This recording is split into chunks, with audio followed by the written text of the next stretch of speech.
r/confession stories. I, 43 meters, was raped when I was 19. I then became a sex slave to my rapist for nearly 2 years. And only now do I hate myself for being so weak. I've never told a single soul any of this. I met a girl shortly after and was in a relationship with her for 15 years. I told her everything about me. But never this. I've never really even allowed myself to think about it. But I have been recently. A lot. Because I'm pretty sure I'm ending my life soon, due to unrelated things. I am going to leave out most of the details. I tried typing it out. It sounded like a sick erotic rape/BDSM novel, lol. Skeptical. When I was 19 I broke up with my high school girlfriend. I had lost all my friends by hanging out with only her for a couple years. So, I started hanging out on Irk in local chat rooms. Pretty quickly I started hanging out early with a 48-year/O dude I met on there. Not weird at all, right? We hung out a few days a week. Drank and did coke. Stuff like that. Turned out he was gay. I am straight. It got very weird a few weeks and when he started trying to do stuff. I always declined but still hung out with him again the next weekend. Free booze and drugs. Eventually I was raped by 2 of his friends, and then him after. Was at a small gathering, that I was unaware of until I got there, in his apartment. I was given a lot of free E. So I was pretty easy to manhandle but I was clear I didn't want to do it. Oral at first with the 2 guys. There were about 6 to 8 people there. Watching. Nobody saw a problem with it. A bit later that night, oral and the other thing was tried, mostly didn't work, with the 48-year/O guy. Skeptical. I didn't go back, or speak to him, for a couple of weeks. Being stupid as fuck, he was able to convince me to come hang out again. And I went. From then on if he tried stuff I just did it. Told myself I was just getting it out of the way. Started pretty slow. I would blow him once or twice a night. Also in the morning if I stayed over. Which was most of the time. Progressed very quickly from there. But stuff started. Got rougher and weirder each time. Eventually I became his full-on sex slave. One day he flat out told me that from then on I will do anything he said. Anything? I ended up agreeing later that night. I had no idea. Didn't even know what a safe word was back then. After that I did literally anything he wanted, and he wanted a lot. Just about every single day. It got pretty insane. I did things I never knew people even did. Weird stuff. Group stuff. Painful stuff. Gross stuff. I did this for nearly 2 years, until I was 21. To this day it's hard to explain why I chose to keep going back. I could have just stopped going. But he knew where I lived. Knew these things I was doing for him. Knew I didn't want anyone to know. The world wasn't as accepting of this kind of stuff back then. He never flat out said he would do anything if I stopped, but kind of implied it, jokingly, many times. Hard to explain without going into details. It just happened that one night at that party and after that I felt like I was beneath him, weak, and possibly deserved it. So, I just gave in. I hated what I was doing. The acts disgusted, and sometimes hurt, me, no offense gay/BDSM/kink dudes lol. I did a lot of very twisted things. In the end, at a group BDSM thing, I said no to 2 guys that I didn't like. I was bound and raped. That snapped me out of it. I never went back and never talked about it to anyone. Now for the next story. My father died almost a year ago and I haven't cried once and I feel extreme guilt. Me, M43, lost my father to a 5-year battle with alcoholism which started when he was about 70 years old. There is so much to the background of this story that it could fill a book, but I will try and keep it as short as I can. I love my father, very much. He was a good provider for the family and in general a good father. He was my coach in baseball for many years and took the family on trips. The only downfall I could say my father had was his temper and his heavy-handedness with discipline. Today it would have been absolutely called child abuse. I won't go into extreme details, but let's just say I would get beat with belts, books, challenged to fistfights, choked, and tossed down the stairs. My brother suffered the same, if not a little worse. I don't know how many times my mom saved me or my brother from worse. But I loved my dad. When I was 23, 20 years ago, he and my mom moved to another state, many miles away. I went up there a few times for a couple of weeks over the years, but not as much as I should have. I have an extreme fear of flying, and hadn't discovered Xanax for flying yet. Then, when I was 30, my mom left my dad and came back to where me and my brother live. It was a rough time for my mom and dad, rougher for my dad, but they got through it. I found out from my mom a few years later one of the reasons my mom left, one of the main reasons, was because my dad was addicted to Vicodin and was not the same person he used to be. Fast forward to 5 years ago and my sister, who was now living with my dad, told me my dad had been an alcoholic for the past 8 months. I was pissed she hadn't told me earlier, but it is what it is. The reason he began drinking is that he was cut off from Vicodin. I called my dad a lot, we spoke a lot, I forgave him for the abuse as a child, I got past it, my brother did not. A few years of in and out of rehab, almost dying from an ulcer bursting in his stomach, and finally a DUI. I thought the DUI would be the wake-up call. My dad was a cop, and the way he talked about the shame and humiliation he felt from being the one in cuffs made me feel this time, he could quit. He did, for 6 months. I would call him and sometimes I swore he was drinking and trying to hide it, but he had all his teeth pulled to have dentures, and then COVID hit, and he wouldn't go back to the dentist for fear of COVID. So when I would talk to him if he sounded like he was slurring, he blamed it on his teeth, and I wanted to believe him so bad, and I did. I texted my sister one time asking her if he was drinking again. She said she didn't think so, she was moved out and on her own at this time because she couldn't watch him self-destruct anymore, but she went over there all the time. Turns out he was. Then I'm at work, which has terrible phone reception, and a voicemail pops up. It was my sister, bawling her eyes out telling me to call her, and I just knew what happened. I'm the executor of the estate, I had to make all the decisions, I was in charge, I had to be strong, right? 3 weeks later, a 24-hour drive to my father's house, me and my mom. 5 miles from his house an overwhelming feeling of guilt washed over me. I kept asking my mom, why didn't I come up here, why didn't I come here to save him, tie him up, force him to quit drinking? I think a huge part of me couldn't bear seeing him that way, an alcoholic, trying to save him, and then failing. I don't think I could have taken that failure. Walking into that house was the worst feeling of my life, still, no tears. This whole time I was as supportive of someone who absolutely will not stop their destructive behavior despite how much their family loved them and wanted them to. I was angry, sad, and probably harsh and judgmental towards him at first, but I slowly began to let go, because I cannot save someone who wants to self-destruct, as much as I want to. I spent a few years slowly letting him go, knowing any day, I would get that call. Now I feel maybe I let go too much. Almost a year later and there are days, sometimes a week goes by where I don't think about him. I see posts on here on how people lost their father 17 years ago and not a day goes by that they don't think of him. There are special days they think about and they cry.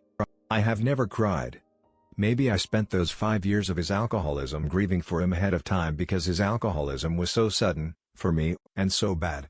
He was drinking bottles and bottles of wine, then the hard stuff. I feel so guilty, and so broken for not feeling as much as I should.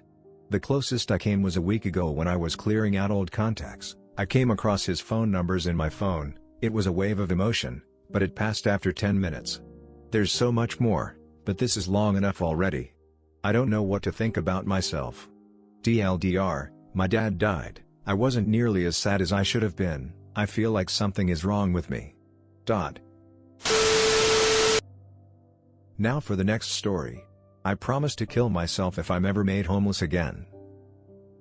I was made homeless Christmas Day 2015. It's a long story that I shan't get into, but I experienced a lot of pain and even danger during my 2 years of being homeless. I'm a very unstable person emotionally and financially, so things get out of hand quickly. I have autism and borderline personality disorder and struggle to function by myself, but I try my best. I live in a different country to my family, so I don't have any real-life support. I'm convinced at some point in the future I will be made homeless again, and I've accepted the fact that my life may end early. I think about this a few times a week, and the potential of becoming homeless again is a great source of anxiety for me. There are a few other reasons I'd kill myself too. One is if I ever get multiple sclerosis. My dad currently has it and is now wheelchair-bound, and my granddad also had it. I've grown up watching my dad deteriorate from an athletic, physically impressive man to a man that can no longer shower without assistance or hold a cup of tea.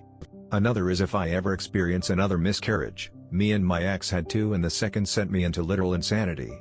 I could not handle that again. Now I think about it, it seems like I'm just trying to find an excuse to kill myself. Maybe I am Ig. Dot. Dot. Dot. Now for the next story. I'm really concerned with President Biden's new mandate. The government overreach and lack of due process is very disturbing to me. Regardless of your vaccination status or what you believe, it should be your personal choice and your right to body autonomy. If they get away with this act, it sets a dangerous precedent for the government to force what goes into your body. Even more concerning to me is that Biden's administration has done nothing to curb the other crisis we face. Which is, you guessed it, the nerd thigh strangulation phenomenon. Did you know that in this first year of Biden's presidency, thigh strangulation by stereotypical nerdy men has gone up over 70% since last year? In 2020 it also rose as the pandemic did by about 50% of the previous year's numbers, probably due to economic and COVID-19 related stressors. This year alone several hundred people have died due to thigh strangulation from a stereotypical nerdy man. Just to name a few. Robert Jones, aged 18 in Sacramento, CA, died when he downloaded a dating app and met up with a young nerd for casual sex, but instead he strangled him with his thighs. Janet Williams, aged 24 of Seattle, WA, died when her boyfriend, a stereotypical nerd, forced himself on her and strangled this young woman with his thighs. Amanda Mason, aged 40 of Boulder, Co, was a single mother working as a bartender. She was found dead in an alleyway behind the bar she worked at. Her neck was a bright purple color and the bruise pattern was clearly thigh-shaped. Her killer remains at large. These and hundreds more have all been killed by nerd thigh strangulation and/or suffocation. Our representatives in government and the current presidential administration remain silent on these matters, and it's time to take a stand. If you have time today, please contact your local representatives by email or phone and talk to them about the increasing epidemic of stereotypical nerdy men strangling people with their thighs. Thank you, everyone. Now for the next story. I'm lonely and I'm an accident. I'm 16 meters, I've done a lot of bad things in my life. I have bullied people pretty badly in elementary school, I told people to kill themselves, I punched random kids in elementary school. In middle school I asked a girl over and over for sex and she did it. I was mean to cats as a kid, I stole from people, I tried to steal from a mentally ill person when I was 12, I was racist, I cut myself to get people to feel bad for me, and I threatened suicide to get people to feel bad for me, so I was manipulating people constantly. I swear at my mom every single day, in middle school, and I still swear at her. When I was 12 years old I told a girl I was gonna rape her as a joke. I abused my mom in middle school. I've calmed down a lot, but I still swear at my mom. It's just less and less now, I guess. Every time I swear I get worried and I say to myself, oh no, I fucked up, I'm back to my old ways. About a week ago I called my mom an asshole. I am honestly an accident. My parents didn't want me at all, they didn't want kids. My dad left when I was born and he has never been in my life. I don't feel like anyone would care if I died, besides my family. I honestly feel like a fucking idiot. I can't even pass Algebra 1 and I'm taking it as a sophomore. I don't have any friends and I have nobody to talk to at lunch. I don't know how to do algebra. I've failed about 2 classes last year. I'm not an asshole in person anymore, but I'm an asshole sometimes at home. I don't know what to say anymore. I don't know if I want to go to college, I don't like school. I don't know what to say anymore. Now for the next story. I feel like men are disposable. First things first, I am a straight male, so I'm saying these things from my perspective. I may be absolutely wrong as I've never been on the other side, neither am queer/transsexual. I'm not trying to say hey feminism is wrong xd I'm a neckbeard. Nope, I hate these people as much as I do hate white knights. I'm trying to cope with my despair and vent online only, so please, don't take this post seriously. I really feel like I am completely disposable because of my gender, be it in relationships, friendships and romantic, or life things, such as military, workforce. And it makes me feel so sad and frustrated. I used to be a really open person with my friends about my feelings, and tell them everything, but I started to see they didn't do the same with me, and I became more reserved with time, and it seems this is a trend with men. No one opened themselves up, neither tries to know more about how the other feels, and it makes me so sad in contrast with what I see with female groups, that have a lot of emotional support with conversations, doing nice things for each other, Being effective towards themselves, e.g. It feels like every relationship I'm in I am descartable, and if someone ever fucks up with me I should just take it and pretend that nothing happened, or else, the other option is to completely end the relationship. For example, I was with a girl, and I told her it really hurt me the way she acted the other night. She just said okay, and afterwards just unfriended me in every possible place. The other girl just stopped talking with me out of the blue, even though things were going great, and it's a trend that always repeats itself. It feels like nobody ever give me a compliment for anything, and nobody threats me well and say good things about me, and it makes me feel like complete trash. I feel like if I just disappear, people wouldn't even notice. My own dad didn't give a fuck. It's been 2 months since he last spoke with me. Now for the next story. I was sexually assaulted by my cousin. I'm using a throwaway account as I have only ever told my mom about this. When I was 7, my sister and I stayed over at my uncle's house. This was a pretty normal thing back then as he lived about 10 minutes away from us. My cousins, 2 girls and a boy, were like siblings to my sister and I. We were always hanging out and having sleepovers. However, on this night things went wrong. We were just wrapping up the night and heading to bed. I stayed in my male cousin's room with him as I always did when sleeping over. We shared the bed and for some reason he decided to sleep naked. I remember being super uncomfortable and going to sleep on the floor. When he asked me why, I told him that I was sick and didn't want to bother him. He told me it's fine and I should sleep on the bed. I hesitated but decided I would since he had never done anything wrong to me and he probably wouldn't. After about 10 minutes of trying to sleep, I felt him trying to touch my penis. My heart started to beat harder than it ever had and I was paralyzed from fear. I was terrified of what he was trying to do because I didn't even know what he could want with that. For some reason I just laid there. I pretended I was asleep as he touched me. For what seemed like an eternity he touched me until finally he pulled down my pants. He then put his mouth on my penis and I started to cry. He either didn't notice or he didn't care as he did this for 2-3 more minutes. When he was done I immediately went to lay on the floor. I don't remember much after that but I never went to hang out with my cousins again. I blocked it out of my memory and only remembered when my family was going through some old photo albums when I was 15 and I saw a picture of him. I started to cry immediately. It was then that I told my mom what happened. She was amazing support and put me into therapy. It helped to talk about it but they didn't want to classify it as sexual assault but rather as experimenting. I hated that label as it made me feel like it was my fault and I was a part of what happened. My sister and grandparents don't know anything about this or why I stopped seeing my cousins. I haven't seen my cousins in 15 years and I hope I never do again. Well, that's all for the video today. I hope you enjoyed it and as always have an amazing day.